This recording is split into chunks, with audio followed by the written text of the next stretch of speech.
Support for Colorado Today comes from Safeway. Their pharmacists are here to help you and your family stay protected, offering a wide range of vaccines, including flu shots and COVID-19 boosters. Stop into the store or schedule online at safeway.com/pharmacy.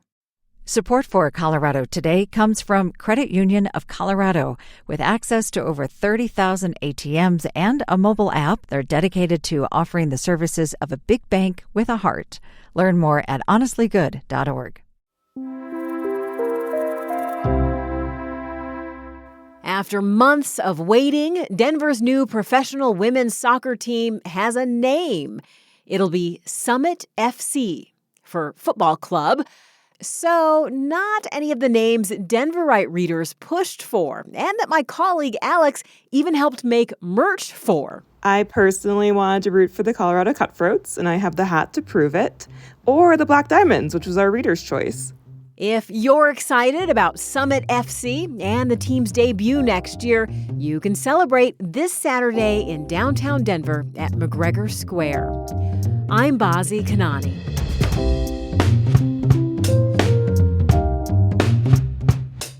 Coming up, a sheriff's deputy gets sued for helping ICE detain a college student after a traffic stop. He stalled the driver in his patrol car. Now, several Colorado law enforcement agencies are being investigated. Then, families that depend on after-school care in Colorado get a reprieve, but millions in other federal funding for schools is still being withheld. It was meant for training teachers and counselors and implementing programs like art or science education. Plus, a huge bridge is being built over I-25, not for you. It's for wildlife. It appears it's going to be the largest one in the world. It's Wednesday, July 23rd. Here's the news in Colorado today. Colorado's top law enforcement official says a sheriff's deputy intentionally helped ICE detain someone after a routine traffic stop near Grand Junction. The state is now suing the deputy and investigating whether some counties have violated Colorado's laws that limit cooperation with ICE.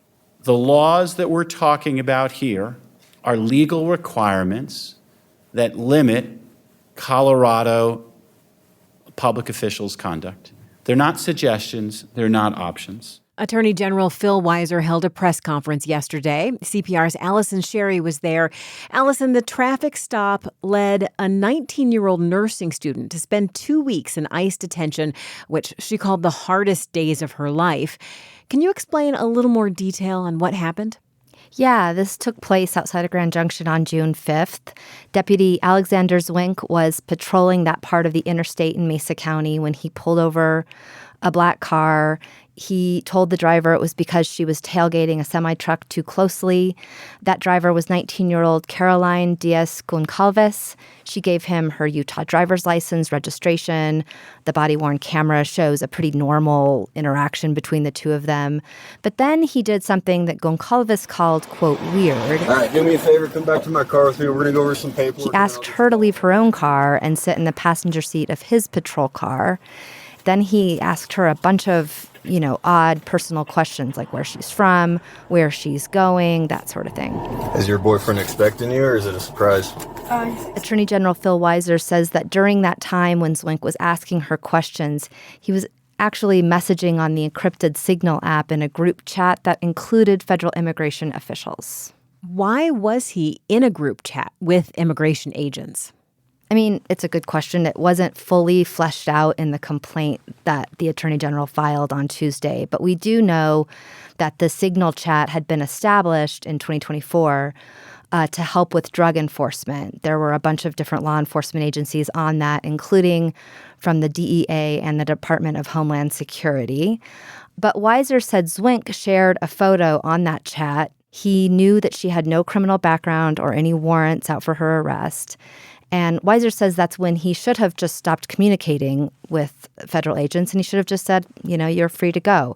But instead, he stalled the driver in his patrol car while the federal officers were en route to the incident.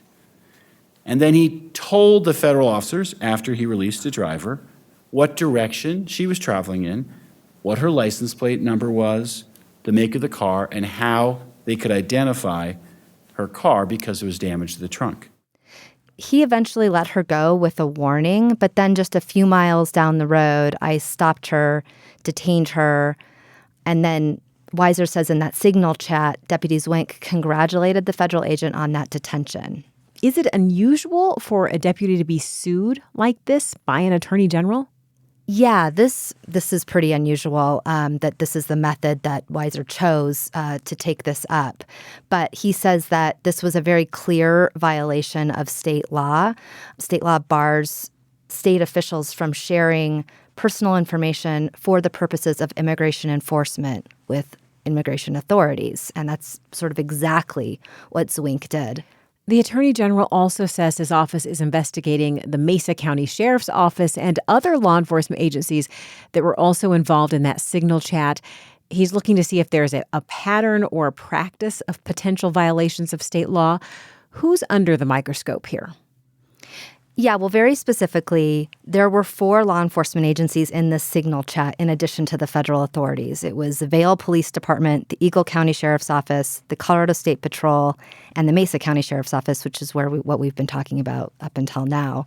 I think this is a bigger story in some ways than even the lawsuit against the one deputy, because it's looking more at whether officers at all these agencies, which is hundreds and hundreds of people, have been systematically breaking state law by sharing personal information of Coloradans or people traveling through here with immigration officers. You know, there was a patterns and practices investigation into the Aurora Police Department when Elijah McClain died, and they had to overhaul everything under this consent decree that they entered into with the Attorney General's office. So if the Diaz-Goncalves case was truly a one-off, then I think the investigation will be closed, and that'll be the end of it. But if Weiser's team finds specific patterns here, then I think it could have sweeping implications for every law enforcement agency in the state. And even today, this sends a message to other law enforcement agencies that if they aren't following the law, they could be questioned by the state attorney general. The young woman, Diaz-Goncalves, was released from ICE custody. What's next for her? Well, she's asked for privacy, so we haven't heard from her or her attorney this week. I did reach out to him. She's back in Utah. She's out on bond, and she did talk about her experience with the news station out there. She said she was taken to a warehouse, chained before they transferred her to the detention facility in Aurora. She was there in a room with 24 beds, was allowed only 1 phone call a day, was there for about 2.5 weeks. It's honestly terrible. It messes with your brain. She now wears an ankle monitor, and she has an asylum case pending, so it's not known what's going to happen to her. CPR's Allison Sherry. Thank you. You're welcome. If you have kids in aftercare, you'll be relieved to know the federal government does plan to send the money it promised schools to help pay for it, but other federal funding that schools anticipated getting July 1st is still suspended just weeks before the school year starts.